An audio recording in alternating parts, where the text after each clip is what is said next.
Assalamualaikum warahmatullahi wabarakatuh. Bismillahirrahmanirrahim. Alhamdulillahi rabbil alamin. Wabihi nasta'inu ala umuri dunya waddin. Wassalatu wassalamu ala sayyidil mursalin. Nabiyina Muhammadin wa ala alihi wa ashabihi ajma'in. Amma ba'du. Rabbi shrah li sadri wa yassir li amri wahlul 'uqdatam min lisani yafqahu qawli. Allahumma zidna ilman warzuqna fahma. Allahumma anfa'na bima 'allamtana wa 'allimna bima yanfa'una innaka antal alimul hakim. Allahumma rzuqna fahman nabiyyin wa hifdzal mursalin wa ilhamal malaikatil muqarrabin. Allah barik lana fi umrina wa barik lana fi ahlina wa auladina. Mabarik lana fi amalina wa wadhifatina. Mabarik lana fi ma'ataitana. Allahumma rabbana ighfir lana dhunubana wa kaffir anna sayyi'atina wa tawaffana ma'al abrar. Rabbana ighfir lana wa liwalidina wa limasyayikhina wa li asatidatina wa li ikhwanina wa akhwatina wa li aqribaina liman lahu haqqun alaina wa liman ahsana bima'ruf wa li jami'il muslimina wal muslimat wal mu'minina wal mu'minat al-ahya'i minhum wal amwat innaka sami'un qaribun mujibud da'wat. Bapak Ibu yang berbahagia, alhamdulillah kita bersyukur kepada Allah Subhanahu wa taala. Pada sore hari ini kita berkesempatan untuk melanjutkan kegiatan ngaso kita di tengah-tengah segala macam kesibukan. Semoga saja Allah Subhanahu wa taala memberikan keberkahan dari apa yang kita lakukan, mencatat apa yang kita kerjakan sebagai amal ibadah yang bernilai dan berpahala di sisi Allah Subhanahu wa taala. Dengan senantiasa kita terus mengharapkan keberkahan, kebaikan dari seluruh waktu, kesempatan yang Allah sediakan kepada kita. Insya Allah sore hari ini kita akan lanjutkan pengajian kita, ngaji sore, ngaso, membaca kitab Syarah Nasaihul Ibad karya Syekh Nawawi Al-Bantani yang merupakan syarah dari kitab Al-Munabbihat Alal Istidad Liyaumil Mi'ad yang ditulis oleh, yang disusun oleh Syihabuddin Ahmad Ibn Hajar Al-Asqalani. Kita akan membaca hari ini bab Al-Khumasi, di makalah yang ke-15. Bismillahirrahmanirrahim. Qala al-muallif rahimallahu ta'ala wa naf'ana bihi wa bi ulumi fid dharain amin. Wal maqalatul khamisata asyarata an jumhuril ulama annal fikrata ala khamsati awjuhin. Fikratun fi ayatillah yatawalladu minha tauhidu wal yaqin, wa fikratun fi ala'illahi yatawalladu minhal mahabbatu, wa fikratun fi wa'dillahi ta'ala yatawalladu minha ar-raqbatu, wa fikratun fi wa'idillah yatawalladu minha al-haibatu, wa fikratun fi taqsiri nafsihi anit ta'ati ma'a ihsanillahi ilaihi yatawalladu minha al-haya'u. Ini tidak disebutkan secara definitif. Jadi sumber dari makalah ke-15 ini hanya disebutkan oleh Imam Ibnu Hajar di aslinya wa an jumhuril ulama, dan dari jumhurul ulama, atau jumhur itu ya bisa dimaksud sebagai mayoritas, kebanyakan ulama. Jadi kebanyakan para ulama dari jumhurul ulama yang mengatakan annal fikrata, bahwasannya berfikir. Jadi aktivitas berfikir yang kalau dalam istilah Al-Quran di surah Ali Imran ayat ke 191 ya.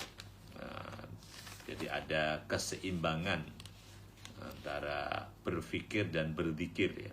Ada yatafakkarun, ada yadhkurun, ada yadhkurun, ada yatafakkarun. Kalau yang belajar psikologi mungkin juga Anda bisa mempelajari ini dengan baik, yang dikenal ada otak kanan, otak kiri. Ada otak yang berfungsi untuk mengingat, ada yang berfungsi untuk menganalisa, berpikir dan sebagainya.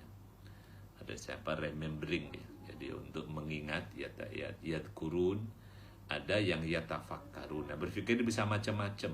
Kalau di ilmu tentang berpikir, ada orang metode berpikir positif, ada berpikir negatif, ada berpikir alternatif, ada berpikir antisipatif, ada berpikir apalagi, macam-macam ya. Dan insya Allah semua model berpikir itu berguna pada waktunya, berguna pada tempatnya. Misalnya orang berpikir negatif, bisa juga satu saat penting orang berpikir negatif. Jadi orang berpikir positif ya bisa jadi kurang relevan pada waktunya.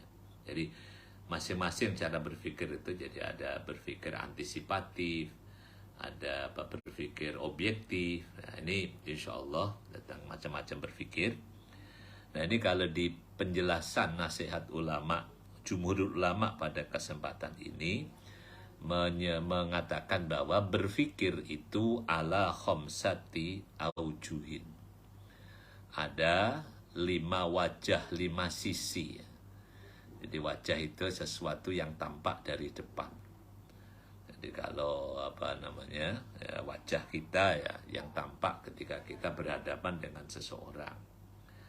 Ini berpikir ada 5 macam, 5 sisi, 5 wajah. Nih, saya bacakan syarahnya. Qala Aliyun karramallahu wajhahu la ibadata kattafakkuri. Qala berkata Aliyun, sahabat Ali bin Abi Thalib karramallahu wajhah, la ibadata, tidak ada ibadah yang nilainya, yang statusnya, yang kemuliaannya kattafakkuri, sebagaimana orang berpikir. Jadi tafakkur, orang berpikir, orang memikirkan, ini menurut pandangan Ali bin Abi Thalib ini punya nilai ibadah yang sangat tinggi.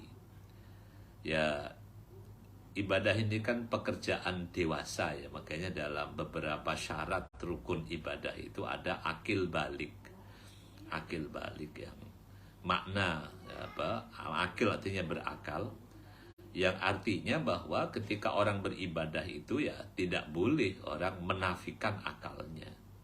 Jadi akal harus bekerja, tidak hanya bekerja untuk mengingat, tetapi juga akal bisa bekerja untuk memahami, untuk merenungkan, untuk berpikir ke depan dan sebagainya, dan antisipasi, alternatif dan sebagainya. Tafakkur. Jadi ini yang juga kalau dalam kehidupan umat manusia yang bisa membuat manusia lebih maju dari yang lain, ini ya harus kita akui. Di antara sisi yang membuat kehidupan dunia seseorang lebih maju dari yang lain adalah karena mereka ini mau berpikir. Jadi mau berpikir. Siapa yang mau berpikir, maka mereka berpeluang untuk lebih maju dibandingkan dengan yang lain, terutama dalam urusan dunia. Makanya menjadi problem serius bagi kita bangsa Indonesia ini yang di sebagian orang itu punya slogan, emang gua pikirin. Nah, ini bahaya. Jadi karena semuanya harus dipikirkan, ya nggak boleh orang itu nggak mau berpikir. Jadi ini berangkat dari ungkapan Ali bin Abi Thalib, la ibadada kattafakkuri. Dan ini yang menjadi salah satu sisi kelemahan kaum muslimin ketika dengan alasan ibadah lalu mengabaikan sisi pekerjaan-pekerjaan logika, pekerjaan-pekerjaan ilmiah, pekerjaan-pekerjaan berpikir. Jadi di banyak ayat Al-Quran kita temukan nanti insya Allah. Jadi tentang anjuran berfikir, anjuran untuk misalnya afala ta'qilun, afala tatafakkarun. Ini kan juga mengajak, menggugah orang untuk menggunakan daya nalar. Qala ba'dul arifin, berkata sebagian ulama al-arif, yang orang yang mengenal. Kalau di bahasa-bahasa di Nafsul Ibad ini ya orang yang mengenal Allah dengan baik, orang yang mengenali agama dengan baik. Sebagian arifin mengatakan al-fikratu sirajul qalbi, fa idza dhahabat fala idha'ata lahu.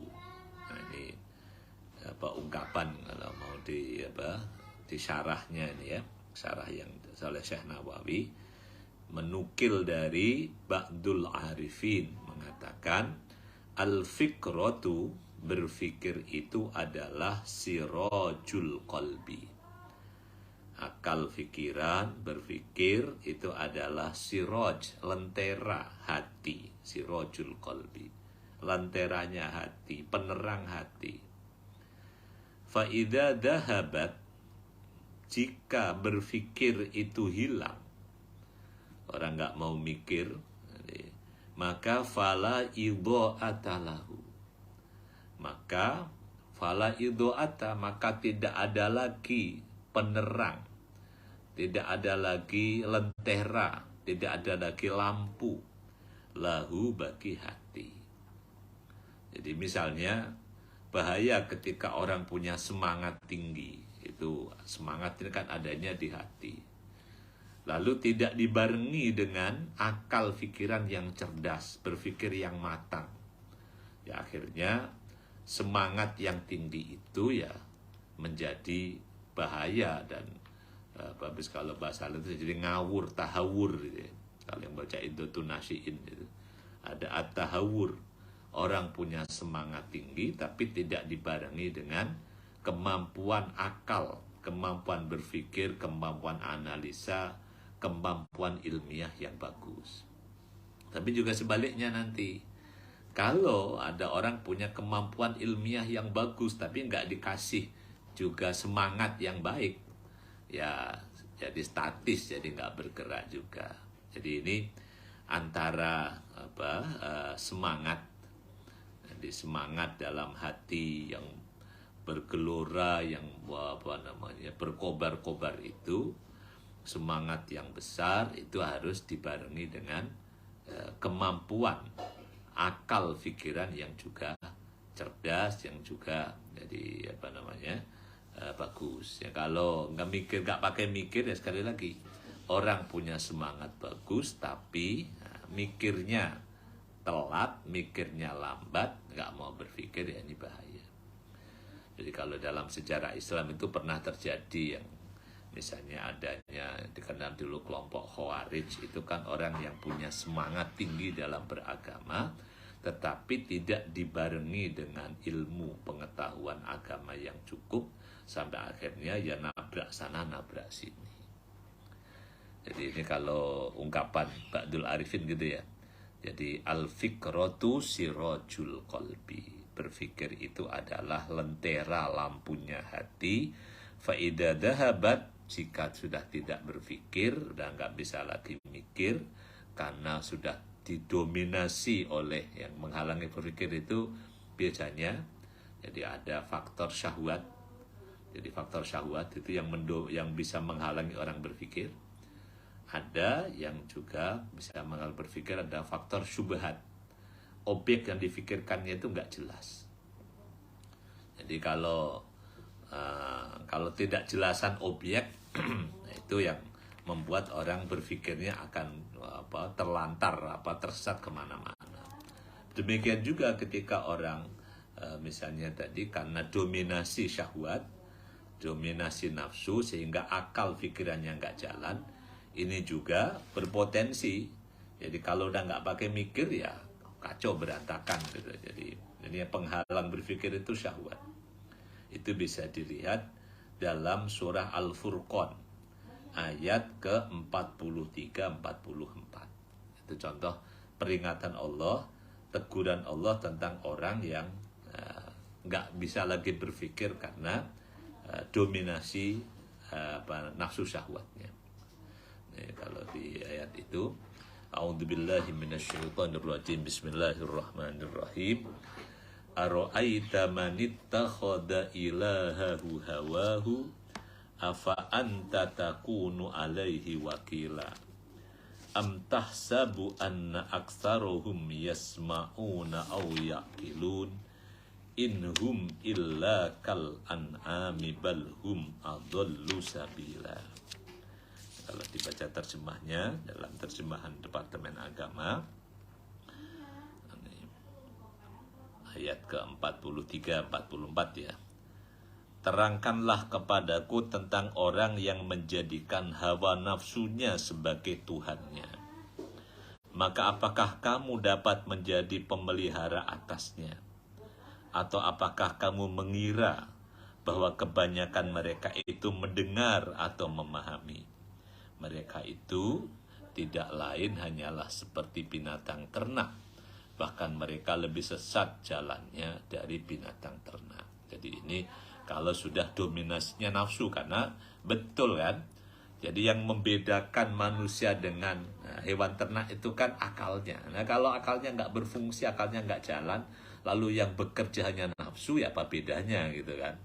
Ini salah satu jadi ayat yang menegur itu ya. Jadi kalau di ini kembali kepada ungkapan Ba'dul Arifin bahwa berpikir itu adalah sirojul qalbi. Dia adalah lantarannya hati. Kalau sudah hilang cara orang berpikir, udah gak mau mikir, hilangnya bisa karena faktor nafsu syahwat atau karena ketidakjelasan apa yang difikirkan, akhirnya udah gak mau mikir. Nah, ini fala ido adalahu wa fil khobari, dan disebutkan dalam al-khobar. Nah, kalau istilah Syekh Nawawi al-Bantani, kalau mengatakan wa uridu bil khobari, kalau kita buka di awal, wa uridu bil khobari adalah bil ahbar aqwalun nabi sallallahu alaihi wasallam. Itu ketika Syekh Nawawi menerangkan bab as-sunai. Bab as-sunai, jadi yang dimaksudkan al-khobar wa na'ni bil ahbari aqwalun nabi sallallahu alaihi wasallam. Wa fil khobari, dan disebutkan dalam hadis Nabi, tafakkuru sa'atin, berpikir sesaat, khairun, lebih baik, min ibadati sittina sanatan, daripada beribadah 60 tahun. Ini hadis yang sering kita dengar tentang keutamaan berpikir. Ya bisa kita maklumi, bisa gimana orang ibadah tanpa mikir. Padahal syarat ibadah itu diantaranya ada akil balik. Ya, orang beraktivitas tanpa berpikir nanti bisa khawatirnya ini tidak memenuhi syarat. Ya kalau nggak memenuhi syarat, ya itulah gitu kan. Jadi kalau perbuatan nggak memenuhi syarat, ya gimana mau diterima itu ya. Semoga Allah mengajarkan kita untuk bisa berpikir dengan baik. Qala Syekh Al-Hafani. Ini penjelasan Syekh Al-Hafani dari hadis ini. Ay at-tafakkuru fi masnu'atillah. Jadi yang dimaksudkan tafakkuru sa'atin dalam hadis ini, penjelasan Syekh Al-Hafani, ini nggak disebutkan dalam kitab apa ya. Ini kita baca Nashul Ibad aja, ini syarah Nashul Ibad. Artinya tafakkur, berpikir, fi masnu'atillah, dalam ciptaan Allah subhanahu wa ta'ala. Jadi misalnya berpikir ciptaan Allah, berpikir tentang kita, itu kan akhirnya nanti melahirkan syukur. Alhamdulillah Allah ciptakan kita jadi manusia. Sebab apa jadinya kalau Allah ciptakan kita bukan manusia?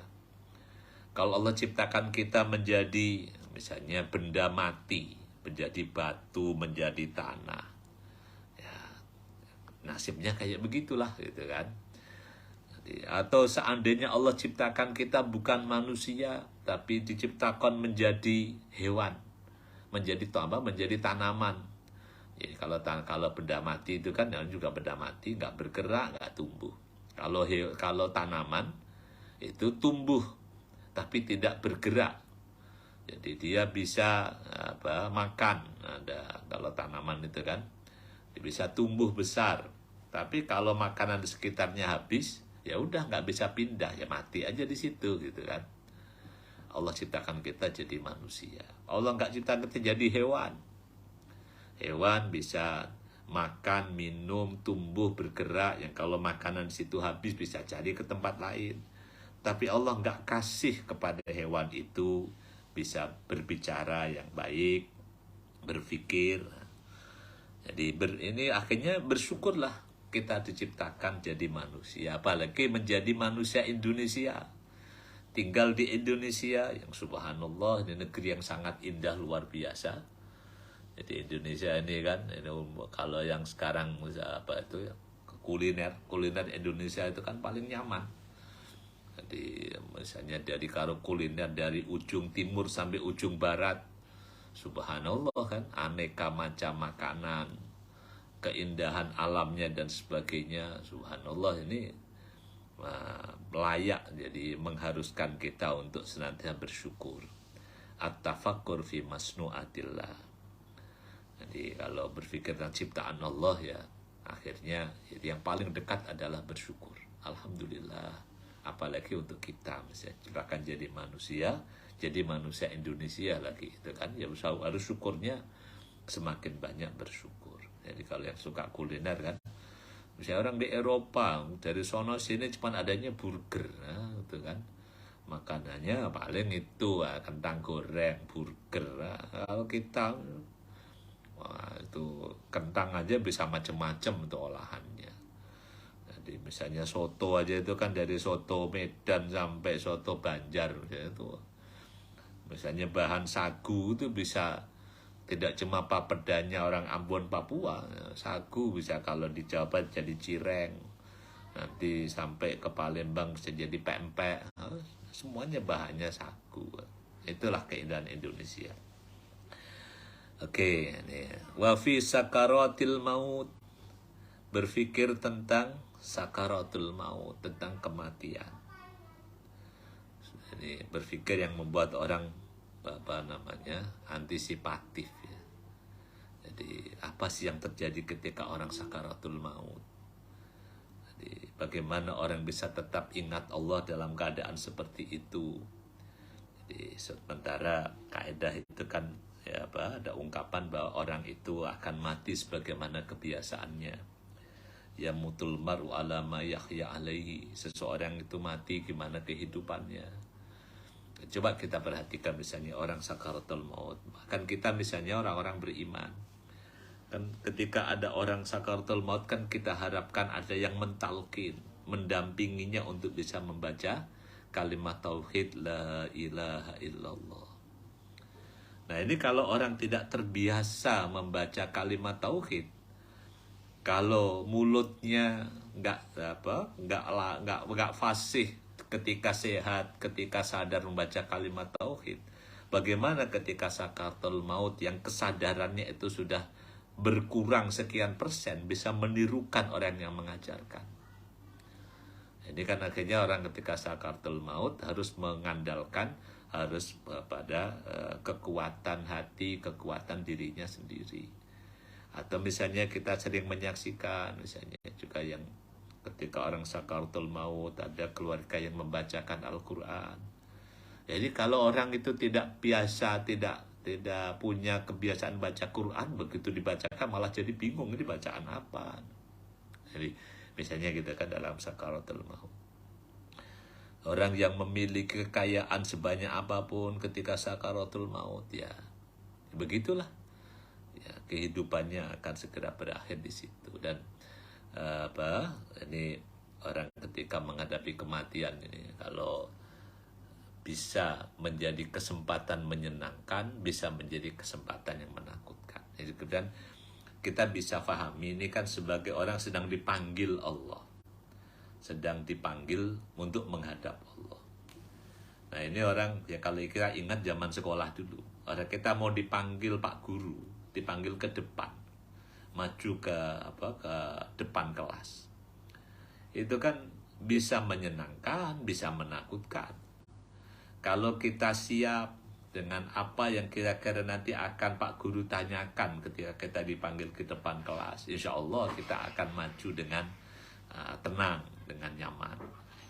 Tapi kalau yang misalnya PR-nya nggak dikerjakan, lalu tiba-tiba Pak Guru manggil maju ke depan, itu padahal Pak Gurunya nggak nanyain PR, tapi karena nggak ngerjain PR, jadi begitu dipanggil Pak Guru ke depan itu sudah keringat dingin duluan, ketakutan yang muncul karena ada tugas dari Pak Guru yang tidak dikerjakan. Nah, apalagi misalnya orang yang dipanggil ke depan, dipanggil Pak Guru karena udah jelas ada daftar orang-orang yang itu misalnya kan mendapatkan hukuman. Nah, itu dipanggil udah menakutkan semuanya. Tapi ada yang dipanggil ke depan kelas malah senyum-senyum karena dipanggilnya mau dikasih hadiah misalnya gitu. Nah, ini kalau kita berpikir bahwa sakaratul maut, kematian itu sebagai momen orang mendapatkan panggilan Allah, ya bagaimana agar ketika dipanggil Allah itu bisa dalam suasana la khaufun alaihim wala hum yahzanun, gitu kan, tidak takut, tidak sedih. Ya, kalau yang pengalaman sekolah tadi kan, yang dipanggil dengan tenang ke depan kelas itu, ya PR-nya sudah dikerjakan dengan baik, gitu kan. Ya meskipun kemungkinan nanti ada salah PR-nya, tapi kalau sudah dikerjakan dengan baik, insya Allah sudah mengerjakan itu, sudah bisa menghilangkan ketakutan ketika dipanggil ke depan kelas. Tidak ada catatan pelanggaran terhadap Pak Guru, insya Allah itu juga orang mendapatkan panggilan dengan insya Allah la khaufun alaihim. Apalagi ketika bisa masuk dalam daftar murid-murid yang akan mendapatkan hadiah. Begitu dipanggil itu udah berbunga-bunga. Ya inilah, jadi kita memaknai, berpikir, membayangkan sakaratul maut sebagai momentum orang dipanggil Allah, dipanggil menghadap Allah Subhanahu wa taala. Kita mengingat, membayangkannya sebagaimana dulu ketika kita dipanggil Pak Guru ke depan kelas, atau misalnya dipanggil ke saat upacara bendera itu dipanggil bisa keringat dingin, bisa senyum-senyum, itu tergantung pada orang yang kondisi orang yang dipanggilnya. Wa adzabil qabri, jadi juga yang tafakurnya, jadi pertama fi masnu'atillah, yang kedua fi sakaratil maut, yang ketiga wa adzabil qabri. Ini kata Syekh Al-Hafani, berpikir tentang azab kubur. Azab kubur. Jadi siksa kubur, ini naudzubillah min dzalik. Dan kita diajarkan berdoa kepada Allah Subhanahu wa taala dalam setiap sholat kita. Jadi Allahumma na'udzubika min fitnatil mahya wa fitnatil masjid, Allah nabil qabr dan nabil nar itu ya. Jadi berdoa kepada Allah agar dijaga dari, dilindungi dari azab kubur. Na'udzubillah min dzalik. Orang mendapatkan siksaan dunia saja itu menderita, apalagi kalau itu siksanya di alam kubur, dalam kesendirian, nggak ada yang bisa dimintain tolong. Na'udzubillah min dzalik. Makanya bagi mereka yang menyadari akan bahaya dosa daripada dibawa ke alam kubur, itu akan diselesaikan di dunia ini dengan sebaik-baiknya. Misalnya dalam cerita kenapa dulu di zaman Nabi ada orang yang datang karena dosanya minta untuk diberikan hukuman oleh Rasulullah SAW yang konsekuensi bahkan hukumannya hukuman mati. Jadi karena mereka membayangkan bahwa kehidupan setelah mati itu jauh lebih berat kalau orang datang dengan masih membawa dosa. Wa adzabil qabri. Ini na'udzubillah min dzalik ya. Kalau yang Nabi ceritakan di antara yang pernah Nabi lihat diceritakan kepada para sahabatnya, jadi tentang dua orang yang diadab di alam kuburnya itu, wa ma yu'adzibani fi kabirin. Keduanya tidak diadab karena dosa besarnya, tetapi yang pertama karena la yastanzihu minal bauli. Yang pertama karena orang itu tidak bersih sembarangan ketika buang air kecil. Nah, untuk dalam medali kita ada yang memaknai tidak cebok ketika buang air kecil. Alhamdulillah kita ini menjadi umat yang ajarkan kebersihan. Jadi sampai buang air kecil pun itu diwajibkan untuk istinja ya, untuk cebok, untuk bersih. Dan yang kedua, yang kedua yang Nabi saksikan sedang disiksa itu, wa amal akharu yamshi bin namimah ya. Yang satunya lagi ini orang yang suka jadi namimah, ngadu orang yang baik-baik, diprovokasi sampai akhirnya jadi berkelahi. Nah, ini orang yang suka bikin, kalau bahasa sekarang itu provokator keributan. Jadi yamshi wa kadal akharu yamshi bin namimah. Jadi aukamakol. Jadi yang keduanya ini orang yang bikin orang yang tadinya sudah baik-baik jadi berkelahi. Nah, ini jadi penyebab siksa kubur dalam cerita itu. Nah, kalau yang dianjurkan di Islam itu kan, jadi kita dianjurkan untuk islah. Jadi kalau ada orang berkelahi, ada orang yang bersengketa, maka kita kaum muslimin diajarkan untuk mendamaikan. Misalnya dalam surah Al-Hujurat yang terkenal, wa into ifatani minal martatalu fa aslihu bainahuma. Jadi maka damaikanlah di antara orang yang berselisih, yang berkelahi, yang sampai berperang itu, selesaikan dengan islah, dengan damai. Karena sekali lagi bahwa manusia perlu di suasana damai, suasana tenang untuk bisa melaksanakan tugas-tugas kehidupannya, baik sebagai manusia apalagi sebagai orang beriman. Tentang adabul qabri, dan banyak lagi yang ini juga perlu kita antisipasi. Dan dulu Ustadz saya suka ngajarin jadi tentang persiapan menghadapi alam kubur itu, suka diingatkan bahwa kain kafan itu nggak ada sakunya. Jadi baju kita kan banyak sakunya ya, ada saku depan, saku bawah, celana ada sakunya, samping, belakang. Tapi kain kafan nggak pakai saku, nggak ada sakunya. Maka udah kita nggak bisa lagi ketika masuk ke alam kubur itu dengan menggunakan bekal materi. Yang ada hanya bekal amal. Jadi ini ya konsekuensi logis, orang mau pergi kemanapun ya berbekal, berbekalnya. Jadi karena kain kafan sudah nggak ada kantong sakunya, ya udah nggak bisa membekali dengan materi. Yang ada hanya amal-amal nyata, amal-amal soleh. Wa ahwalil qiyamah. Jadi yang keempat, yang 1, 2, 3, 4. Nah, jadi tentang tafakur, yang penjelasan Syekh Al-Hafani adalah berpikir tentang kekacauan ahwalil qiyamah, tentang kekacauan hari kiamat. Misalnya dari ayat idza zulzilatil ardu zilzalaha, itu kan kekacauan kiamat yang Allah ceritakan banyak sekali dalam Al-Quran. Ini harusnya membuat orang itu antisipasi. Ini sesuatu yang sudah diberitahukan sejak dini, ini kan harusnya membuat orang itu bersiap-siap diri. Nah, sungguh menjadi kerugian sudah dikasih tahu tentang apa yang akan terjadi dengan cetha welo-welo gamblang seperti ini, masih tidak membuat orang mempersiapkan diri. Ini kan tentu sungguh kerugian yang sangat besar. Ini penjelasan Syekh Al-Hafani. Jadi tafakkur fi masnu'atillah wa fi sakaratil maut wa adabil qabri wal qiyamah khairun min katsiril ibadah. Sebentar, ada dia. Jadi tafakkur fi masnu'atillah wa fi sakaratil maut wa adabil qabri wa ahwalil qiyamah khairun min kasiril ibadah. Jadi berpikir tentang 4 hal ini, kata Syekh Al-Hafani, lebih baik daripada banyak ibadah tapi nggak pakai mikir.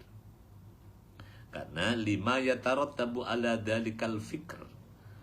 5 yatarattabu, karena yang terjadi 5, karena sesuatu yang tarattabu, yang menjadi konsekuensi ala dalikal fikr, dari berfikir itu, minal khairi, berupa kebaikan-kebaikan. Jadi kalau orang berfikir, maka akan banyak kebaikan-kebaikan yang bisa dihasilkan. Bahkan nanti ibadahnya bukan sekadar ibadah rutinitas, tetapi bahkan jadi sadari bahwa ini memang yang dia perlukan untuk menghadapi situasi yang akan datang. Ibadahnya tidak lagi menjadi beban, tapi menjadi ungkapan syukur kepada Allah misalnya, karena berpikir tentang masnu'at, ciptaan Allah. Bersyukur telah diciptakan menjadi manusia, bahkan jadi menjadi manusia Indonesia. Maka ibadahnya jadi kepada Allah Subhanahu wa Ta'ala itu terasa sebagai ungkapan syukur, bukan beban dari Allah Subhanahu wa Ta'ala yang memberatkan, tapi ini menjadi ungkapan terima kasih kepada Allah karena telah mendapatkan begitu banyak nikmat dan lain sebagainya. Waqala Khalilur Rasyidi, waqala Khalilun Ar-Rasyidi, berkata Khalil Ar-Rasyidi, wala yahsulut tafakkuru, dan tidak akan terjadi berfikir seperti di atas tadi, berfikir fi masnu'atillah wa fi sakaratil maut wa adabil qabri wa ahwalil qiyamah.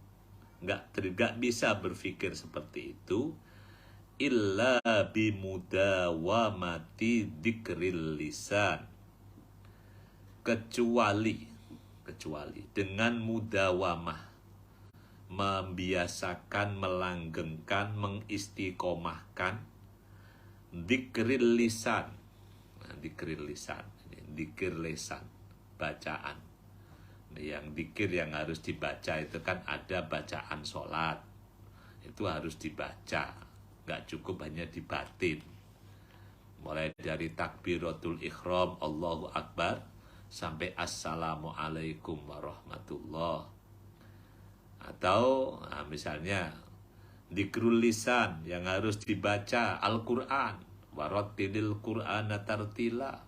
Ini juga wala yahsulut tafakkur illa bimudawati dzikril lisan.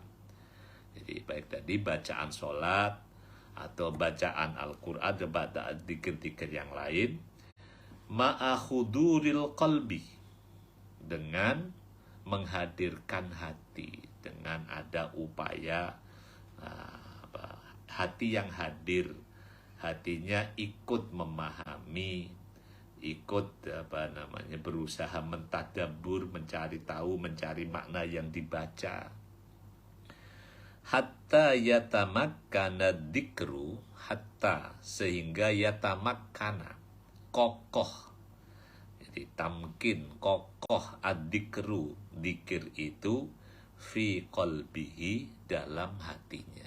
Ini kalau yang belajar tentang memoris ya, tentang orang untuk bisa membuat long term memory, bukannya short term memory. Itu kan tidak sekedar mengulang, tapi juga harus dibarengi dengan mengingat. Jadi misalnya kayak orang menirukan kalimat kayak dulu ketika masih awal-awal belajar, mau yang generasi ini budi atau generasi yang udah apalagi itu bacaan pakai ikro kiroati aa baba atau yang generasi alif fata'a, alif doma'u, alif kasro'i. Ya itu nggak cukup hanya dengan menirukan, tapi harus juga disertai dengan memori, ingatan. Nah, sampai nanti ketika itu berulang-ulang dibaca, berulang-ulang membaca A, I, U, itu kan, alif fata'ah, alif kasro'i, alif doma'u. Sampai akhirnya itu tidak sekedar menjadi hafalan, tapi sampai menjadi pengetahuan. Bahwa kalau yang ada tulisan tegak berdiri ada harokat fathah, harokat di atasnya dibaca A, kalau harokatnya di bawahnya dibaca I, sampai nanti berulang-ulang.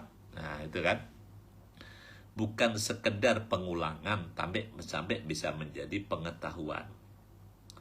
Ini kalau proses untuk menanamkan dari short term memory sampai menjadi long term memory, sampai menjadi memori yang sangat kuat.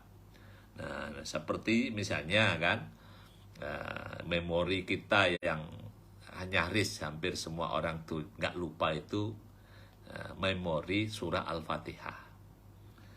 Jadi ini kan sudah jadi memori yang sangat kuat. Hampir orang itu nggak ada yang lupa Al-Fatihah. Padahal dulunya juga belajarnya susah baca Al-Fatihah itu. Tapi karena diulang-ulang, dibaca terus-menerus sampai akhirnya itu menjadi memori yang kuat, menjadi dzikir sampai yatamakkanu dzikru fi qalbihi. Nah, ini akan semakin kuat lagi bacaan Fatihah dari Bismillahirrahmanirrahim sampai waladhdallin akan semakin kuat tamkinnya itu, kokohnya itu kalau juga dibarengi dengan hudurul qalbi. Bukan hanya pengulangan bacaan bunyinya, tapi juga akan semakin kuat kalau hatinya ikut hadir ketika baca Bismillahirrahmanirrahim. Bisa mengharapkan rahmat Allah Subhanahu wa Ta'ala yang Maha Pengasih lagi Maha Penyayang. Ketika membaca Alhamdulillahirabbil alamin, merasakan syukur Allah ciptakan alam semesta dan kita menjadi bagian dari alam itu dengan nikmat yang luar biasa. Nah, sampai terus misalnya Maliki Yaumiddin, membayangkan di hari kiamat. Nah, itu misalnya. Jadi nggak harus, saya tidak mengatakan harus kita tahu makna harfiah satu persatu. Saya tidak sampai ke situlah, terlalu berat nanti. Tapi setidaknya misalnya Al-Fatihah itu, jadi keyakinan tentang Allah Subhanahu wa Ta'ala yang Maha Rahman Rahim. Bersyukur telah menjadi alhamdulillah, menjadi makhluk Allah, menjadi manusia. Jadi kemudian misalnya Maliki Yaumiddin, tentang hari kiamat. Hari kiamat. Jadi itu kita dengan kiamat. Dan kemudian iyyaka na'budu wa iyyaka nasta'in, keikhlasan ya Allah. Hanya kepada Allah. Nah, sampai nanti ihdinas siratal mustaqim, bermohon kepada Allah agar diberikan kehidupan, jalan hidup yang lurus, dijauhkan dari jalan orang yang terkutuk atau orang yang salah, yang tersesat. Nah, ini hudurul qalbi. Nah, ini kalau pengulangan bacaan disertai dengan hudurul qalbi, ini akan yatamakkanu dzikru fi qalbihi. Wa husulu hadzal qadri, ini penjelasan. Ini kalau yang sambil belajar psikologi belajar unik asik ini. Jadi sampai jadi long term memory itu, jadi tidak hanya pengulangan review saja, tetapi ada pengingatan wa husulu hadzal qadri, dan keberhasilan seberapa orang itu mendapatkan kadar tamkin kekokohan hidikirnya itu mutawakkifun ala ma'rifati, itu sangat tergantung pada pengetahuannya. Makanya semakin luas dan dalam pengetahuan seseorang, harusnya semakin kokoh. Nah, itu semakin kokoh dari berpikirnya. Jadi semakin kokoh berpikirnya. Jadi nggak mudah goyah, nggak mudah hilang. Oke ya, jadi ini penjelasan. Jadi sampai yatamakkanu dzikri fi qalbi itu sangat tergantung pada makrifah. Nah, makrifah itu gimana? Ya belajar. Jadi makanya ada istilahnya, kalau tak kenal ta'aruf. Kalau tak kenal ya ta'aruf lah gitu.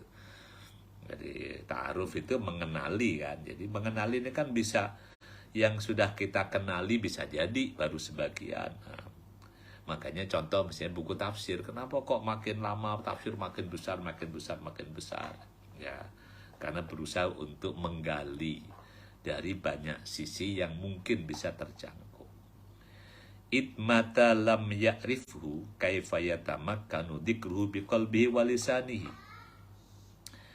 Idmata lam ya'rifhu, sebab kalau orang tidak mengenalinya, nggak mengenali Allah Subhanahu wa ta'ala, kaifa yatamakkanu dzikruhu, bagaimana orang bisa kokoh mengingatnya. Nah, kita biasanya dikenalkan Allah dalam surah Al-Fatihah. Dari Allah Ar-Rahman Ar-Rahim, Allah yang Rabbil Alamin, Allah yang Maliki Yaumiddin. Seterusnya ini kan, ini agar makin kokoh pengetahuannya, makrifatnya, maka yatamakkanu dzikruhu. Jadi kalau nggak kenal, jadi hanya misalnya tadi menyebut nama Allah, tapi dalam pengetahuannya nggak cukup. Jadi hanya sekedar pelafalan bunyi saja, ya akan mudah hilang. Ya tamakkum fi qalbihi wa lisanihi, baik dengan hati maupun dengan lisan. Ya contoh yang gampang itulah surah Al-Fatihah. Wal ma'rifatu kama qala Ibrahim Ar-Raqi. Jadi ma'rifah yang dimaksudkan sebagaimana kata Ibrahim Ar-Raqi, huwa isbatul haqqi ala ma huwa alaihi. Isbatul haqqi ala ma huwa alaihi. Ini hampir sama dengan takrifnya Al-Jurjani tentang ilmu. Jadi ma'rifah pengetahuan adalah isbatul haqqi, menetapkan al-haq yang benar ala ma huwa alaihi, ya sebagaimana adanya. Jadi kalau di takrifnya Al-Jurjani di mana bukunya? Jadi idraku syai' ala ma huwa alaihi. Jadi misalnya, jadi orang mengenali apa, misalnya kalau ini ditanya mahada, hada qalamun, ini adalah pensil, adalah pena. Jadi, itu dianggap, dinilai bahwa pengetahuannya ketika ditanya hada qalamun, nah ini sesuai dengan kenyataan, maka dianggap ini ilmunya benar. Tapi kalau ditanya mahada, tanya apa ini, lalu jawabannya bukan hada qalamun, bukan ini pena, bukan ini pensil, tapi dijawab dengan yang lain, maka dianggap itu tidak benar. Artinya nggak tahu bahwa itu namanya al-qalam, namanya pena. Nah, makrifah seperti itu, isbatul haqqi ala ma huwa alaihi. Makanya bagaimana kita mengenali Allah? Ya mengenali Allah hanya bisa kita lakukan dengan sarana bagaimana Allah memperkenalkan kepada kita. Seperti yang diperkenalkan lewat Al-Quran atau lewat hadis Nabi. Kharijan an kulli mauhumin. Kharijan mengeluarkan, keluar dari an kulli mauhumin, dari segala pengetahuan yang lemah. Jadi kalau mauhum atau marjuh itu apa? Jadi kalau orang itu kan dalam berpikir ada namanya ragu, asyak. Asyak itu 50-50, bisa A bisa B. Nah kalau memang kenyataannya A, maka A itu disebut ar-rajih, yang benar, yang B menjadi al-marjuh atau al-mauhum, al-wahm. Jadi pengetahuan yang tidak berdasar, yang lebih lemah. Nah sedangkan yang berdasar itu disebut dengan ar-rajih. Ini kalau ada tentang level pengetahuan ya. Jadi yang paling tinggi namanya al-ilmu atau al-yakin, itu udah 100%. Di bawah itu namanya ad-don, dugaan, dari 90% sampai 51% sampai 90%, itu ad-don, dugaan kuat. Kalau 50-50 namanya ar-raib atau asyak. Nah, di bawah 50 namanya al-wahm. Al-wahm itu ya kayak misalnya kayaknya itu sih, tapi nggak yakin itu bener. Nah, itu namanya waham. Nah, di bawah al-waham namanya al-jahil, nggak tahu sama sekali. Dia nggak tahu. Wah, saya nggak tahu kalau itu. Nah, nggak tahu itu memang nggak ada bayangan apapun. Nah, kalau al-waham ini ada terlintas bayangan, tapi nggak yakin itu benar dan lebih mengarah bahwa yang dia ketahui itu salah.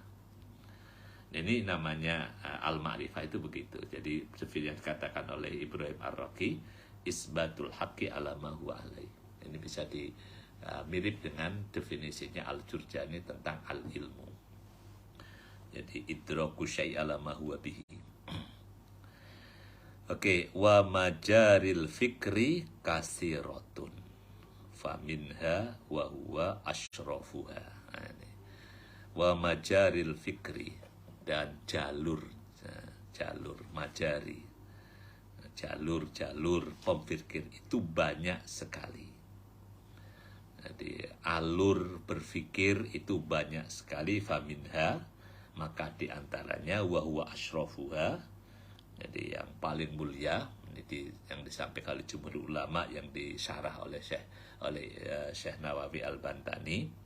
Jadi metode berpikir macam-macam, objek berpikir macam-macam itu, yang paling mulia itu ada 5 ini. Ini udah mau habis waktunya, belum masuk ke yang 5 ini. Yang pertama adalah fikrotun fi ayatillah yatawalladu minhat tauhid. Nah, ini kita baru masuk sini nih. Jadi orang berpikir itu macam-macam bentuknya, macam-macam jalurnya, macam-macam objeknya, macam-macam metodenya. Nah, yang asyrafuha, kata Syekh Nawawi Al-Bantani, yang paling mulia adalah fikrotun fi ayatillah, adalah berpikir tentang ayat-ayat Allah, ayat takwiniyah, ayat-ayat kauniyah. Nah, ini kalau di kita seringkali jadi alasan untuk rihlah. Mau rihlah mau ngapain? Tadabbur alam. Nah, itu. Ya, covernya sih keren. Rihlah tadabbur alam, ayat-ayat kauniyah. Jadi untuk apa namanya? Kalau ini di sini ujungnya adalah tauhid. Nah, cuman kalau zaman dulu belajar suka kita ini berpikir orang rihlah kita itu lebih banyak berpikir ke masa lalu. Rihlah yang ke masa depannya masih kecil. Ya moga-moga sih. Jadi orang banyak berpikir ke masa depan. Jadi fikrotun fi ayatillah, ayat-ayat kauniyah ini, ai fi ajaibi masnu'atillahil bahirah. Penjelasan Syekh Nawawi syarahnya, artinya ai fi ajaibi, berpikir dalam keajaiban, masnu'atillah, ciptaan Allah, al-bahirah, yang nyata. Jadi ini ayat-ayat kauniyah, ayat-ayat yang terlihat. Contoh misalnya kan, Allah ciptakan kita sebagai manusia Indonesia. Nah, itu kalau kita pikirkan keajaiban ini, kan itu bukan pilihan kita. Kita mau lahir di mana, mau lahir dari keturunan siapa, nah ini bukan pilihan kita. Ini udah ketetapan Allah. Nah, kita syukuri. Nah, Allah ciptakan kita menjadi orang Indonesia tadi dengan segala kelebihan dan kemuliaan Indonesia. Nah, kalau tadi yang paling enak mensyukuri Indonesia itu dengan kulinernya, itu paling bahagia lah. Fi ajaibi masnu'atillah, al-bahirah, yang tampak nyata, yang indah ini. Wa asari qudratihil batinati wad-dhahirah, wa asari qudratih, dan jejak-jejak kekuasaan Allah, al-batinah, yang tersembunyi, wad-dhahirah, dan yang nyata. Jadi pengaruh kekuasaan Allah, misalnya Allah ciptakan kita dengan mata yang bisa berkedip dengan spontan, begitu ada benda yang melewati akan mengganggu mata, langsung berkedip. Jadi secepat itu responnya misalnya. Atau misalnya udah pengennya melek, tiba-tiba Allah takdirkan ngantuk sampai gak bisa melek. Nah, itu siapa yang ini asaru kudratillah al-batinah wa dhahirah, maupun yang nyata, kekuasaan Allah yang tampak di alam semesta. Misalnya kalau kayak kemarin COVID itu kan kita ditegur Allah dengan yang namanya makhluk Allah yang bersifat mikrokosmos ya. Makhluk yang untuk melihatnya menggunakan mikroskop. Karena saking kecilnya makhluk itu baru kelihatan ketika dibesarkan. Sekian kali pembesaran baru ketahuan. Jadi itu baru ini siapa nih? Jadi misalnya makhluk yang tadi COVID kemarin itu kita ditunjukkan dengan namanya makhluk mikrokosmos. Nanti ada lagi makhluk makrokosmos tentang alam raya. Begitu ada fenomena misalnya yang makrokosmos itu yang sering muncul itu ya fenomena gerhana. Gerhana itu kan makrokosmos. Ya, ini ayat yang ad-dhahirah. Jadi yang luar biasa, yang tampak. Mimman tasyara fi malakutis samawati wal ardi. Mimma dari beberapa dari sesuatu intasyara yang bertebaran. Fi malakutis sama, dalam kerajaan kekuasaan langit, wal ardi, dan dalam kerajaan bumi. Jadi misalnya bintang yang kita lihat segitu jauhnya itu hanya disebut sama ad-dunya, langit dunia, langit terdekat itu, padahal bintang sejauh itulah. Terus langit yang kedua, yang jauhnya itu yang mana?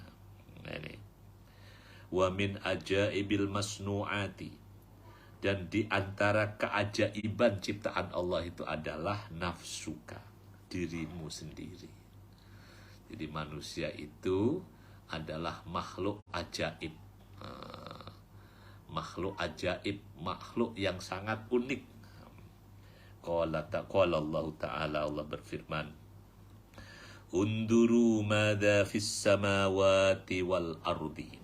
Ini dalam surah apa ini? Surah Yunus ya, surah ke-10 ayat 101. Unduru, perhatikanlah. Madha fis samawati wal ardi, apa yang ada di langit dan ada yang di bumi. Jadi kalau ngelihat langit, ada bintang kecil di langit yang tinggi, ya itu keajaiban. Membuat orang untuk diingatkan nanti kepada Allah. Wal ardi, yang ada di muka bumi, juga suruh menyebutkan hewan yang sekitar kita aja udah daftarnya nggak cukup. Wa qala ta'ala, dan firman Allah yang lain, wa fil ardi ayatul lil muqinin wa fi anfusikum afala tubsirun. Ini surah Ad-Dariyat, surah 51. Jadi yang sebelum ayat yang paling populer kan wa mahlaqtul jinna budun itu ya, surah Ad-Dariyat. Tapi sebelumnya ada ayat ini. Wa fil ardi, dan di muka bumi. Di bumi ini ayatun, ada banyak ayat. Ada banyak tanda kebesaran Allah lil muqinin, bagi mereka yang yakin. Yang yakin. Orang yang yakin, yang beriman kepada Allah akan mendapatkan banyak tanda-tanda Allah Subhanahu wa taala di muka bumi ini.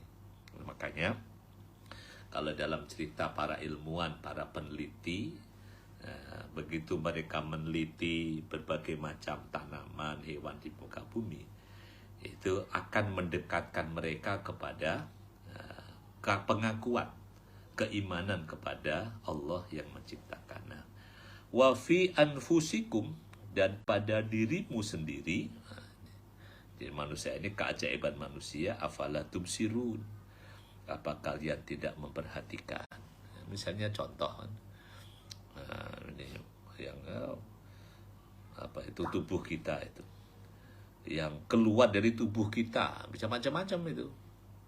Ada misalnya cairan yang keluar, mulai dari air mata yang keluar dari itu ya, keringat, dari hidung, dari mulut, sampai nanti yang keluar dari pembuangan, Itu semuanya bisa memberikan pelajaran. Afala tubsirun.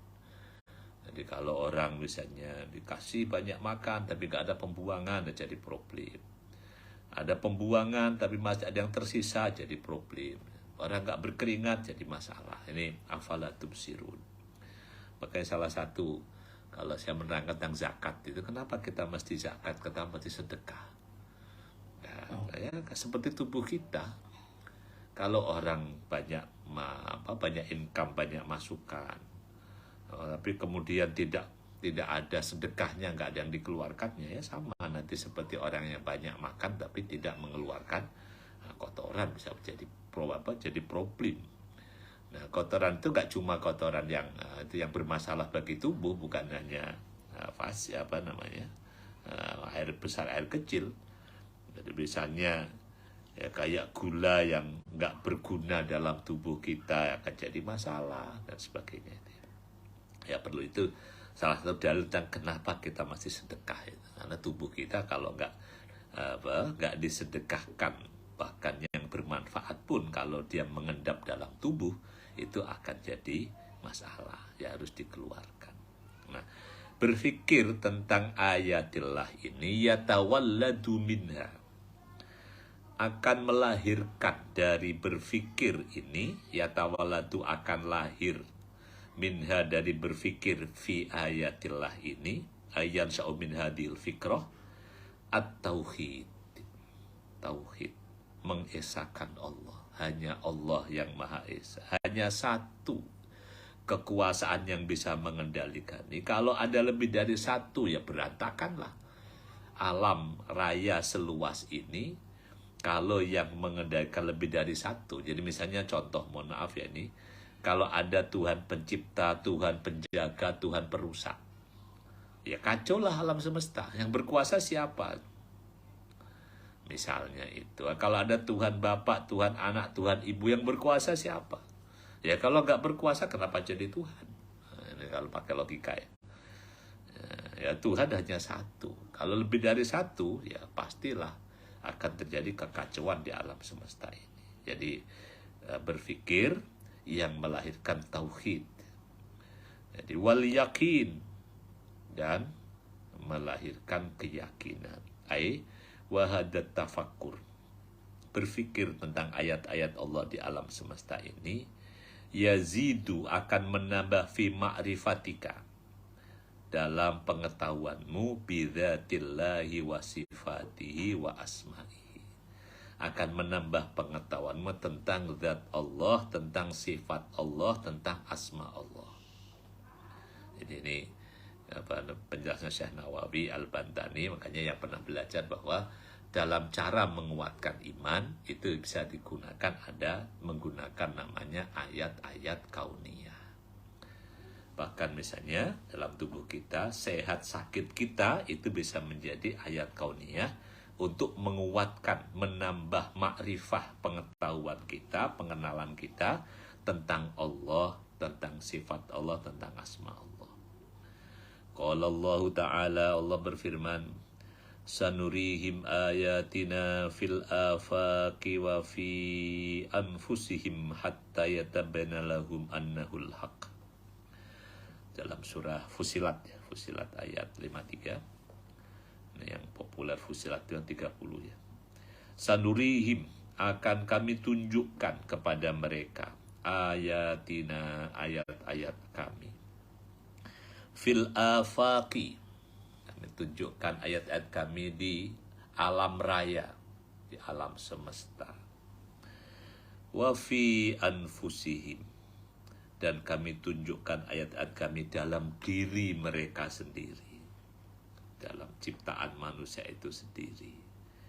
Mulai dari penciptaan, di alam rahim, di dalam proses pertumbuhan janin di rahim ibunya, sampai nanti kelahirannya, tumbuh menjadi manusia di muka bumi.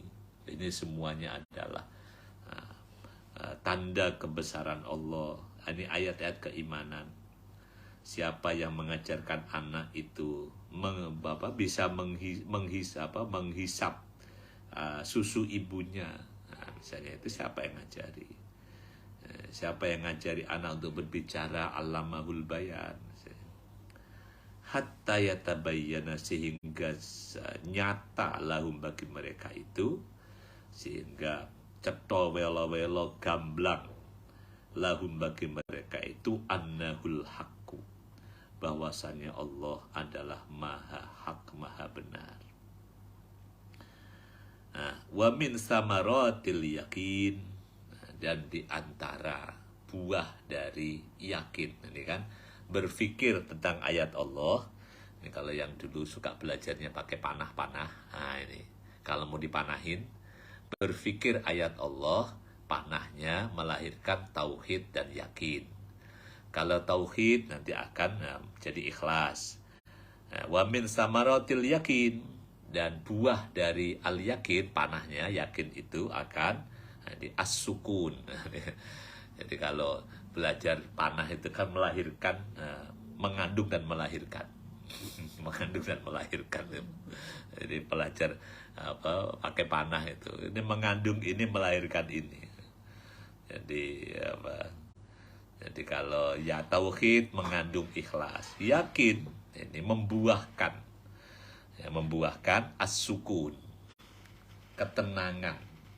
Sukun itu tenang, mati, diem. Sukun itu diem kan, makanya harokat itu hanya ada 3, tapi 3 bisa bermacam-macam kan. Harokat itu fathah, kasroh, dhammah. Nah, 3 ini bisa berkali-kali. Jadi fathah menjadi kalau di fathatain, kasrotain, dhammatain, di tanwin. Ada nanti ya udah jadi tanwin, bisa ada lagi harokat di tasdid, ada tasdidnya, yaitu jadi macam-macam lagi. Jadi kalau tasdid jadi berat, harokat apa di tasdid jadi berat, jadi double. Ada nanti setelah tanwin, ada bacaannya bisa macam-macam. Kalau yang belajar tajwid, ada baca idhar, ada idgham, ada iklab, ada ikhfa, ada gunnah, ada banyak harokah itu ya macam-macam. Menganggap harokah cuma satu itu jadi kacau. Nah, kalau nggak berharokah namanya sukun. Nah, sukun itu ya diem.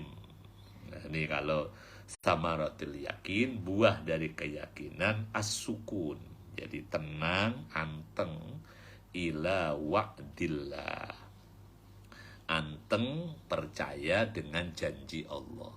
Nah, ini beda dengan janji politik. Kalau janji Allah ya innallaha yuful mi'at, jadi Allah pasti akan dipenuhi. Kalau janji politik ya mohon maaf lah gitu. Makanya yang banyak juga janji-janji itu ya bahaya. Kalau politik kok banyakkan janji. Ya kalau kita nggak bisa berjanji ya mari kita membangun harapan gitu. Jadi bukan kita menjanjikan, tapi ya mari kita bersama-sama, kita Indonesia ini yang kita usahakan menjadi negara yang maju, negara yang makmur. Sudah alamnya seindah ini ya menjadi dolim kalau alam seindah ini kok jadi rusak misalnya. Ini oke, jadi yang yakin itu sukun, tenang ya, kepada janji Allah. Jadi al-yakinu wa min samaratil yakin as-sukun ila wa'dillah. Jadi diem, tenang pada janji Allah. Wasiqatu, sikoh. Nah, sikoh itu bidomanillah. Sikoh terhadap jaminan dari Allah Subhanahu wa ta'ala. Nah, ini kalau sikoh pada manusia seringkali orang kecewa. Udah sikoh banget ternyata itu kan, apalagi kalau udah urusannya sama duit. Nah, udah. Kalau manusia ya sikohnya, sikoh dalam tanda kutip lah. Kalau sikoh yang harus kita perkuat adalah sikoh bidomanillah. Sikoh percaya penuh dengan jaminan dari Allah Subhanahu wa ta'ala. Jaminan asuransi aja bisa hilang kok. Nah, kalau mau yang nggak akan hilang ya jaminan dari Allah. Wasiqatu bidomanillah. Yang ini panah kedua ya. Jadi panah pertama sukun ila wa'dillah. Jadi panah yakin. Ini panah kedua sikoh bidomanillah. Panah ketiga wal ikbalu bikunhil himmati alallahi. Wal ikbal, dan menghadapkan diri bikunhil himmah, dengan obsesi alallahi, kepada Allah. Jadi, memfokuskan semua cita-cita, semua harapan, semua daya, semua upaya difokuskan hanya kepada Allah Subhanahu wa ta'ala. Watarku ma yusgilu anillah.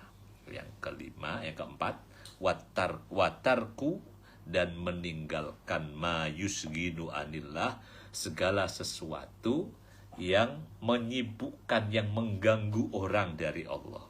Apapun yang mengganggu dari Allah, tinggalin.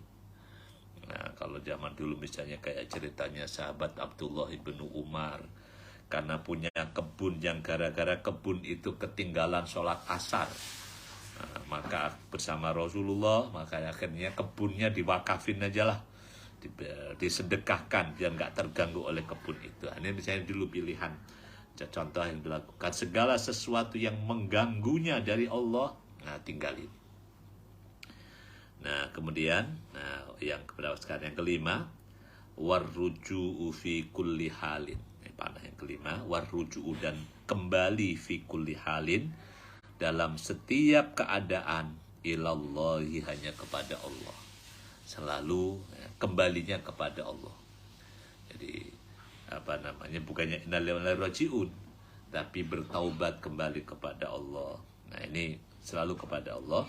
Yang keenam, wastifrogu to'ah. Tafarruk, bahasa kita tafarruk. Jadi mengosongkan diri, memfokuskan diri, meninggalkan semua kesibukan. Jadi mengerahkan semua kekuatan fibtigha'i mardotillah, dalam mendapatkan ridho Allah Subhanahu wa ta'ala. Mendaya gunakan seluruh potensi, kesehatan, waktu, kesempatan, kekayaan, jabatan, dan semuanya istifragut tokoh fibtigha'i mardotillah. Ini penjelasan Syekh Rabi tentang samaratul yakin. Bapak Ibu rahimakumullah, ini udah waktunya udah habis ya, sampai sini dulu rasanya ngaji kita. Dari 5 berpikir hanya dapat 1 sore hari ini, yaitu berpikir fi ayatillah yatawalladu minhat tauhidu wal yakinu. Insyaallah kita lanjutkan lain waktu di kalimat berikutnya, wa fikratun fi ala illah yatawalladu minal mahabbah.